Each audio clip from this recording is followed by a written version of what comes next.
Since you have this iconic look, what fashion advice do you have for us? The best fashion is your smile.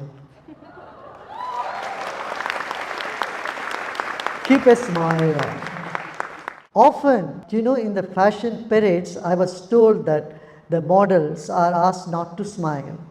You know why? Because the smile will take away the attention of people from their dresses. So they are told not to smile but keep a stern face. Have you noticed they walk with the dress with a stern face? So people are not interested to look at their face, they want to look at the dress more. I don't want you to be a model of that sort. Your fashion is your smile and your confidence. What level of self-love is healthy? When does self-love and confidence turn into narcissism?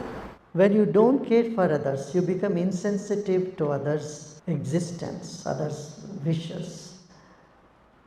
And your self-love does not include, it becomes too exclusive, it doesn't include others. It's not even self-love, it is simply arrogance. Now, self-love is there, you must not try to cultivate it. Just assume you love yourself because you are made up of love. There are people who say, get up in the morning and keep saying, I love myself, I love myself, I love. This is so weird, I tell you. See, you are in Atlanta, you don't every day morning wake up and say, I am in Atlanta, I am in Atlanta. If you keep repeating that you are in Atlanta, you will end up in mental hospital.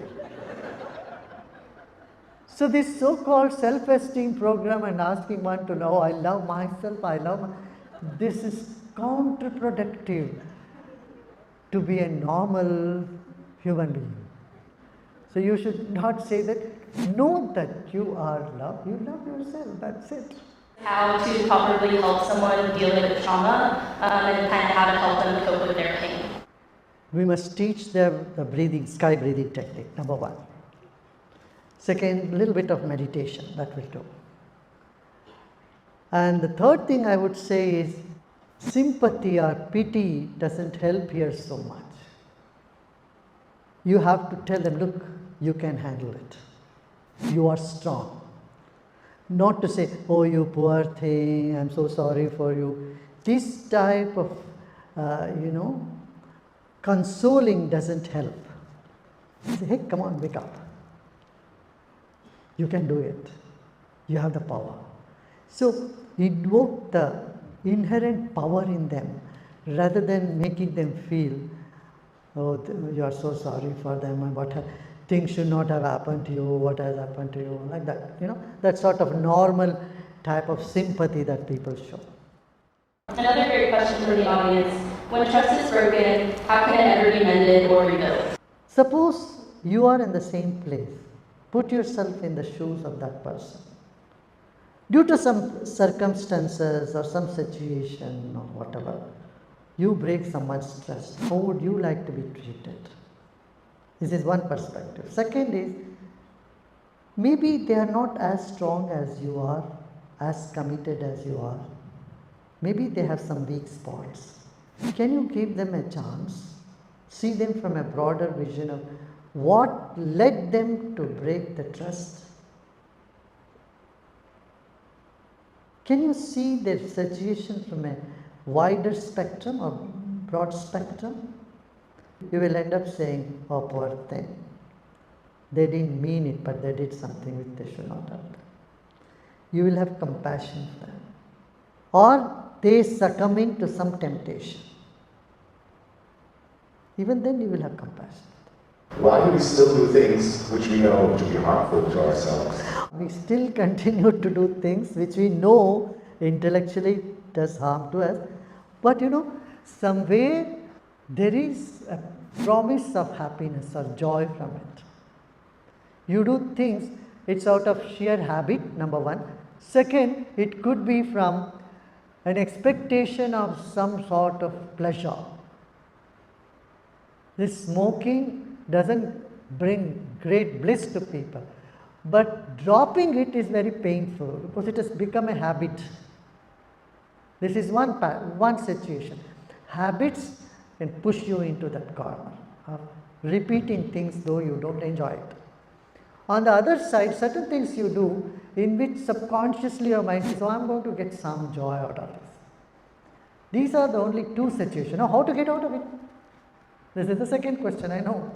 3 things can help you to get out of your habits: love, fear, and greed.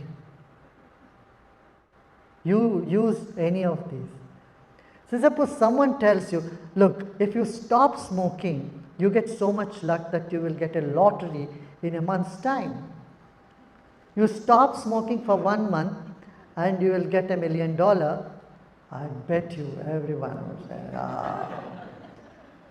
And will say, 1 month, I can do it for 1.5 months also. Not 30 days they'll count, oh, I don't want to miss. Maybe 35 days I'll do it. $1 million, that greed, that aspiration, it's better to say it, aspiration. Aspiration can get you out of your habit. Second, fear. If doctors say, come on, hey, if you drink 1 more peg, your liver will be out and you'll be finished. You'll see many alcoholics stop drinking when doctors scare them that their liver is totally or 3/4 of it is damaged. They stop drinking. No de-addiction center could help them as much as that fear factor which helped them to, snap out of that habit. Third is love. If someone very close to you asks you a promise, say, come on, promise me that you will not do this for me, will you? Then say, okay. Then that love for someone very close to you can help you come out of that habit.